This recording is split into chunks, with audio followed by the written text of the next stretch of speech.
Hello Bellezas, and welcome back to my channel, or if you are new here then just welcome.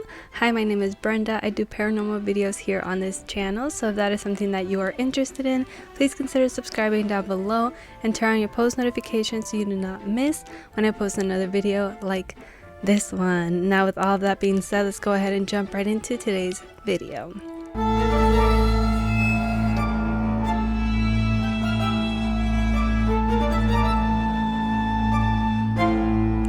Hello everybody, happy Friday. I hope that you all had a great week and that you have a great weekend as well.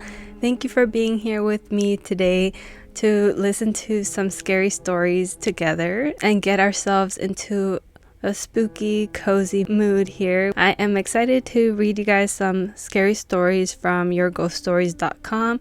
This is one of my favorite places to read stories from.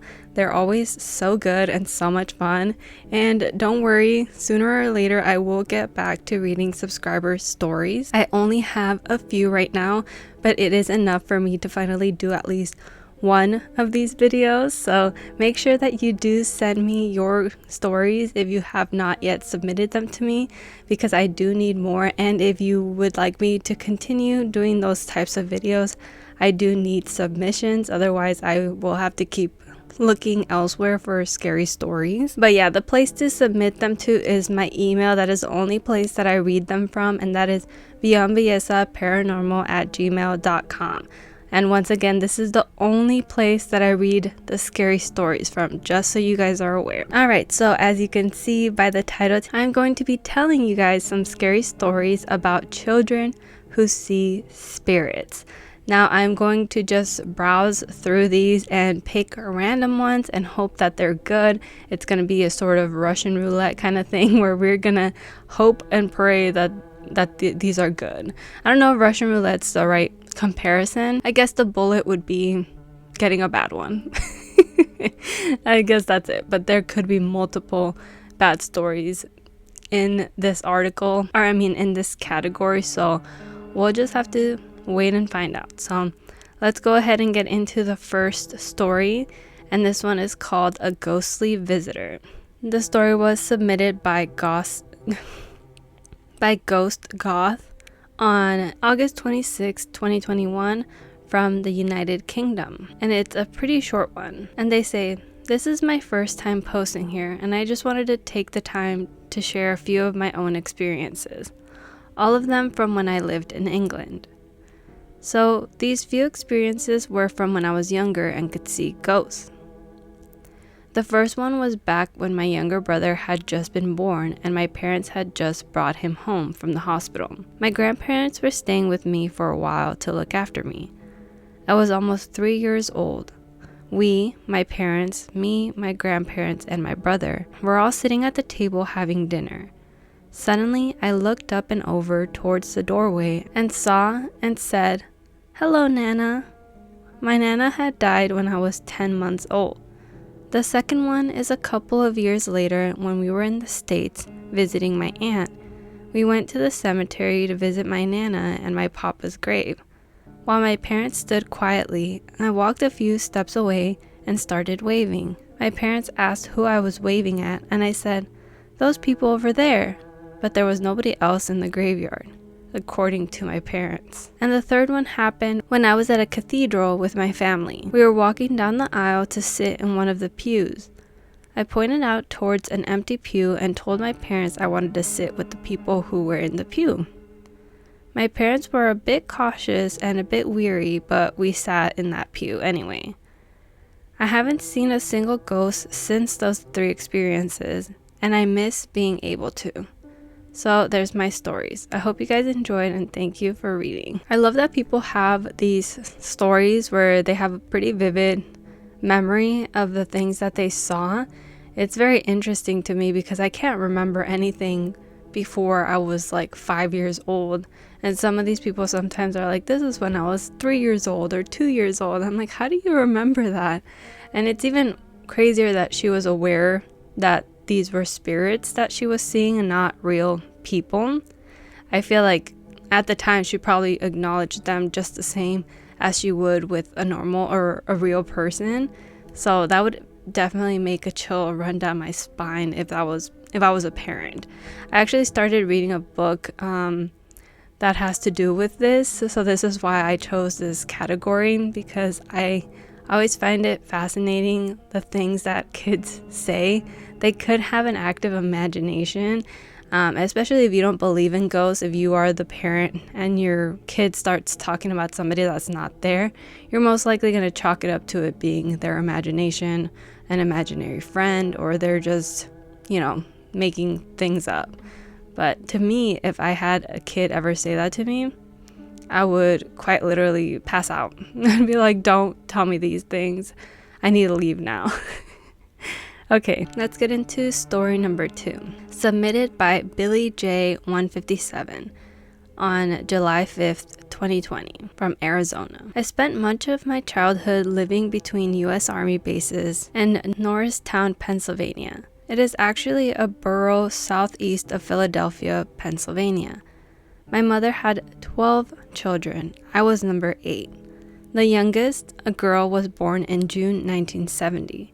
My father was reassigned to Germany in December 1969, and my mother didn't want to move overseas. We lived at her childhood home in Norristown until he returned to the United States 3 years later. My sister was the only baby in a house that was always full of relatives. I think she was about 1 year old when she started referring to someone called the colored man. She usually saw him in the living room. Sometimes she would tell me to move so the colored man could get by. No one else ever saw him. We just humored her and moved. In August 1972, my father returned to the States and we joined him once again. We moved to Fort Lee, Virginia. While my mother was setting up the new house, she was arranging some family pictures that were tucked away years ago. My baby sister, who was now 2 years old, noticed one in particular and asked my mother, "Is the colored man tired? That's why he's sleeping?" The man she was referring to wasn't sleeping. He was my grandfather, her father. He also died in 1961, 9 years before her birth. Several times it was implied that he was the colored man she always referred to, but we never had any confirmation one way or the other until now. It also provided clarification into something she would say at times. Let me explain. Prior to his death, my grandfather suffered 2 strokes. His last days were spent sitting by in the front room, looking out the window, while his grandchildren were trying to get change for the penny candy store. Sometimes he would get himself a big jar of ice water. He had to use a walker and would tell us, his grandchildren, to get out of his way so he could get by. He was there. She didn't understand why we didn't see him. To her, he was there and used his walker. At least that's what she saw. After that, my baby sister didn't mention the colored man again. Though the pictures remained in clear view, she has never spoken of him again. Something we can't explain is the fact colored is a term no one used in our family, and we are African American. That was like the number one thing that I was so curious about, why he was referred to as a colored man. It's so interesting. I mean, the only other explanation that I would say for her using this term for the grandfather would be that, one, either she heard the grandfather say that, the terminology as a spirit, for whatever reason, like maybe I don't know, maybe he was jokingly calling himself that. I feel like that's not as probable, but the other thing that I could think of is that there was some other kind of spirit there from maybe the same era that was white, and maybe that white ghost was referring to the grandfather as the colored man. That's my only other theory. But either way, it's very interesting that this little girl who's like 2 years old is calling the grandfather that. It's, having never have been able to meet him because he was long gone before she was ever born, but I like this story. It was very, very interesting. Okay, let's go ahead and get into story number 3. Alright, and this one is titled His Favorite, and it was submitted by Haven on February 4th, 2019 from Mexico. I believe what they say about young children and animals seeing things we adults cannot always see. This incident was validation to me that this is true. My dad passed away when my youngest daughter was only 4. They had a really special bond. My dad adored my little girl and spoiled her rotten. She never wanted to leave his side, most of the time preferring to be with him instead of playing with her brother and sister. My daughter was taking ballet at the time. She would come home from practice and dance for my dad. He was very patient with her and would applaud her and tell her she was a beautiful ballerina. They would always make their meals together and she would talk endlessly, often telling him stories of fairies and unicorns she would make up. My dad had a parrot that would talk and do some tricks, but would only do them for him. One of his tricks was that when my dad put his finger out and told him, "Give me your foot," the parrot would put his foot on my dad's finger. He never did it for anyone, not even my daughter, who was always at my dad's side. The parrot's name was Güero, which translates to blonde. He was named this because he had yellow feathers on his head. I was really concerned for my daughter after my dad passed away, thinking that it was going to be especially hard for her. I was dreading having the talk with her about why she wasn't going to see Daddy Mel anymore. I already told my 2 oldest and decided I needed to tell her now. It was just me and her in my bedroom, and I started by telling her that I had something to tell her about Daddy Mel. I explained to her that he had to leave to go to a place where he wasn't going to be sick anymore. She interrupted me and said, "Yes, I know. He told me not to be sad." I thought maybe he had talked to her before he passed, since he had been sick for a while, but then I wasn't so sure. Days following our talk, we started noticing that she would go off on her own and would be laughing and talking to someone. Every time we came in the room, she would stop what she was doing, and when we asked who she was talking to, she would say, "Nobody." We saw her dancing a few times and saying, "Look what I can do," and then bowing to someone we couldn't see. She liked to go in empty rooms to be by herself, and I would have to look for her and bring her out. She also didn't mourn like my other 2 children, which were just a few years older than she was. The other 2 would constantly say they missed Daddy Mel and would be sad, but not my little one. She was happy as she ever was. One day, I woke up in the middle of the night and needed to go use the restroom. On my way there, I noticed there was a light coming from downstairs and I heard someone talking and laughing. I was scared, so I stayed at the top of the stairs listening. I heard my little girl saying, "Oh, Güero, that's not fair. Why will you only give him your foot and not me?" I started to walk real quietly down the stairs and noticed that the parrot had his foot extended like it was resting on something. This made my daughter giggle and clap. Then Güero started dancing.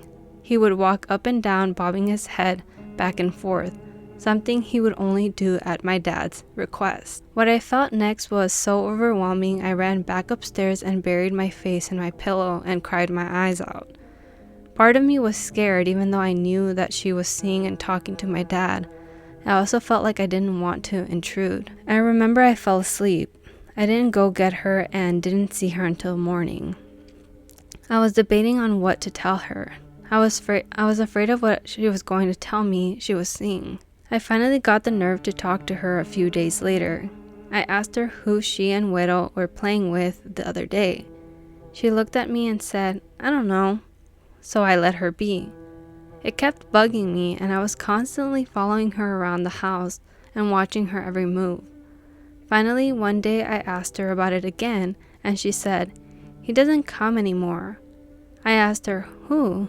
And she replied, "No one. Can I go play now?" I never got a straight answer from her.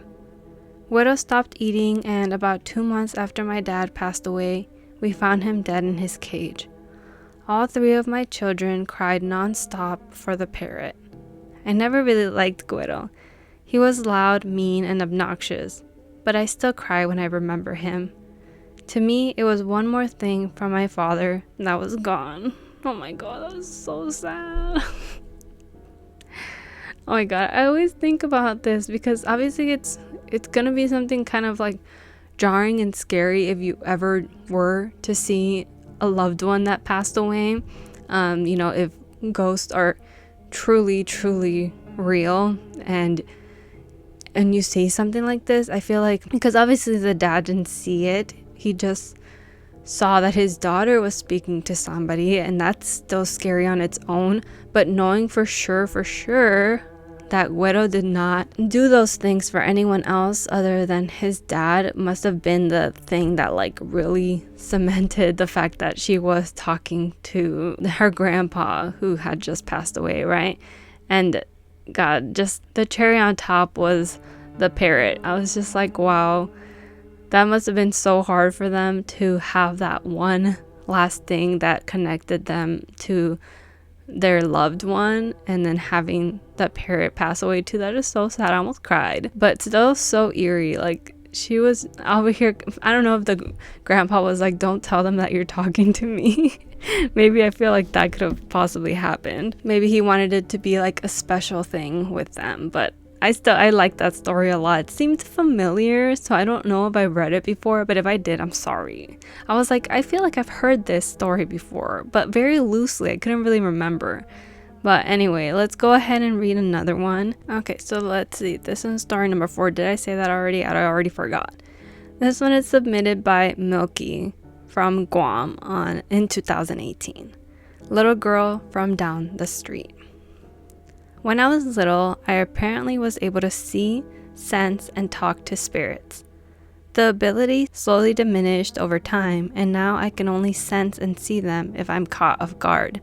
So this is a story my mother told me about when I was 3 years old.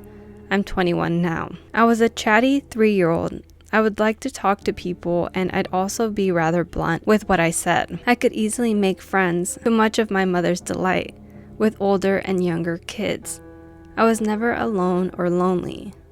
My mother had just given me a bath for the night, made sure everything was locked and the alarm was on before telling me to play by myself so she could go shower.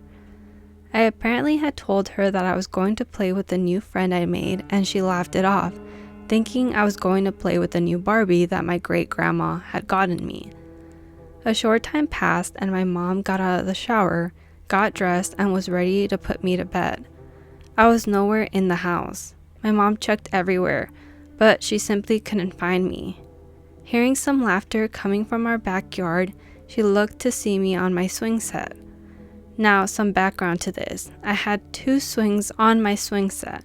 One swing was low to the ground so I would be able to get on and off by myself, and the other was rolled up to be a little higher, so I wouldn't try to George of the Jungle from swing to swing. She rushed out, making sure to disarm the house and unlock the door, and found me on the taller swing, the one I'd never been able to get up on by myself. I was swinging happily with the lower swing next to me also moving like it had someone on there. My mom was scared, snatching me up, asking me what was wrong, how I got out there, and how I got on the swing.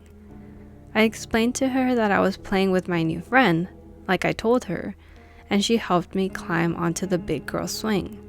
I also exclaimed that my new friend was a year older than me. She always wore her nightgown and said she lived down the street from me. My mother rushed me inside, locking all the doors behind her, and asked me what the name of the girl was. Deanna. My mother was shocked. The year I was born, 1996, a little 4-year-old girl was R-worded, murdered, and stuffed into a trash can right down the road from where we lived. Granted, she died in February and I was born in June. I would have never met her. Our paths would have never crossed. My mother remembered how nice the little girl was when she would come up to play with our neighbors. I don't remember how I got out or how I got up onto that swing. I remember how nice Deanna was and how she smiled. If you want to find out more about Deanna or proof she even existed, follow these 2 links, and she leaves links for us. Oh my gosh, that's crazy. But that is so sad. Honestly, children seeing other children's spirits is probably the creepiest and saddest thing altogether, because no child obviously should leave this earth at such a young age and then be stuck here, essentially, because that's how I feel about ghosts. It's that they're spirits that are stuck here and they're just roaming this world endlessly and with nowhere else to go, unless that really is our demise, is that we leave this earth physically and we stay here spiritually. That's still very sad and heartwarming at the same time that she saw a friend in this little girl and was able to play with her. Also just insane that she was able to get outside with her door still locked and the alarm still set. Like, that makes no sense how that was even possible, even if this was a spirit that she was with. How she got up on the swing, like, none of that makes sense. It's so creepy. I do not like that at all. But I really enjoyed this story. Very eerie, and I will put those links in the description if you guys are interested in looking at them. I don't have time to click on them and browse through them right now, obviously, because I'm filming, but I would like to see what that's all about. All right, and then I'm going to read one more story. This is going to be story number 5, and then we are going to be done here. Okay, and this one is from Iowa, submitted by Indiglo, a friend in the woods. I grew up in an old farmhouse in the country, off the highway and kind of in the middle of nowhere. It was the house my grandmother grew up in, and it stayed in the family since. I even had the same room she did. The house was surrounded by a big grassy yard, which was bordered by a woods or small forest, if you will, behind the house. The rest of the yard was surrounded by acres upon acres of fields, which we didn't farm. So we rented them to the neighbors who grew crops in them. But to understand this story, you're going to need a little background info about my dad. When my dad was younger, he had an older brother named Danny. When Danny was young, he had bright blonde hair. In fact, he looked a lot like my brother did when he was younger. One day when Danny was 14, he went on a fishing trip to the Mississippi River with his dad, my grandpa. My dad didn't get to go with them, so he was left at home with my grandma. He was playing outside in the front of the house when my grandpa got home, shaken and crying, yelling for my grandma. While on the river, Danny had fallen out of the boat, and when he didn't resurface, my grandpa had jumped in and tried to find him, but he couldn't. Danny had got caught in a current and drowned. Since then, no one talked about him much, as in, I didn't know my dad had a brother. Flash forward to when I was around 4 or 5, young enough to be considered a young child, but old enough to be left alone to play outside. I would occupy my time by playing in the woods. I would spend hours and hours off in the wilderness and come home when I heard one of my parents calling me back. After one such adventure, my mom asked me what I do in the woods for all that time, and I responded, "I'm playing with a little blonde-haired boy." While she may have been a little suspicious, she let it go, thinking it's completely normal for a child to have imaginary friends. Then one day, my dad got out the film reel projector because my grandma had brought over some photos of my dad's childhood to show us. Photos of when he and Danny were both young. We started flipping through the slideshow, and all of a sudden, I ran up to the wall pointing to the photo and said, "That's him! That's my friend from the woods!" To the astonishment of both my parents, I was pointing to a young Danny. My parents tried to correct me. This is when I found out about Danny, saying that was just my dad's older brother, Danny. But I was adamant that the person in the photo was the same person I had come to know in the woods. I don't know if I pointed at Danny simply because he looked like my imaginary friend, or if it truly was him that I was playing with in the woods. I don't remember playing in the woods. I suppose I may have been too young, but I do remember the slideshow. All I know for sure is I used to have a lot of weird stuff happen at that house. And in my opinion, anything is possible. Oh my god. Honestly, crazy, insane. And I mean, they could have just looked the same, but what are the odds, right? That it's the childhood home, you're 5 years old, the brother passed away, and they just so happen to both be young blonde boys. But the thing is, I don't know how young he was seeing Danny as, because obviously he passed away when he was 14, and the picture that they were showing on the slideshow was of them when they were younger than that, I'm guessing, because that's what it was looking like. He said, I was pointing to a young Danny, which makes me feel like he was probably around the same age as he was at the time, like 5 years old or something in that picture. And also interesting that Danny's spirit would come back at that age and not the age that he died at, which was 14. Very interesting, but very eerie all the same. And crazy that he never knew about his dad's brother until like probably after this incident. But I guess, you know, he was young enough where they weren't just bringing him up randomly being like, oh, I've been thinking about my brother who passed away. And he would have been too young to even consider asking about it or having them elaborate on that. Very interesting. Also found it weird that he said that he was young enough to play by himself outside in the woods. Like, that's absolutely bonkers. Like, I don't really know much about, like, I can't perceive the age of children, but my boyfriend has a 5-year-old niece who I don't think she should be left by herself even in the house. I'm like, you have to be watching toddlers and like kids at that age so closely, because they know what they're doing, but at the same time, like, they are a little bit mischievous and they just roam off and do whatever they want. They don't know what's dangerous yet or what's not, you know? And that's crazy that the parents were just like, yeah, go back and go outside, play whatever you want to do, and then we'll call you back inside whenever, you know? That's crazy to me. But anyway, this was probably a different time too. But yeah, those are the stories from yourghoststories.com. I really enjoyed those. Those are so fun.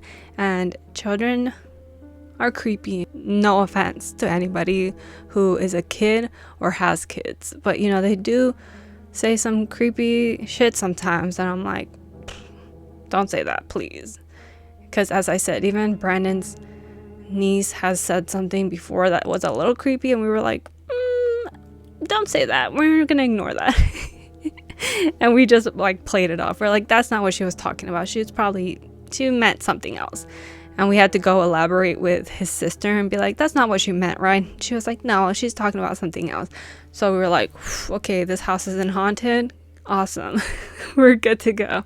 But yeah, guys, thank you so much for making it all the way to this point in the video, for watching the entire thing, hearing me babble and trip over my words. It's so awesome. I love you so much. And if you did make it all the way to this point in the video, make sure to comment a little baby emoji. That way I know who stayed all the way to the end. And as always, me and you are besties because of that. Obviously, like, you already knew that because you always stay to the end. And also, before I end the video, today's comment shout out goes to this person right here. Thank you so much for leaving me a nice comment. As always, I really do appreciate it, and it really makes my day. And if you want to be the next comment shout out, all you have to do is leave me a nice comment down below, and that's it. Love you guys so much. Don't forget to stay safe and be kind. Bye bye.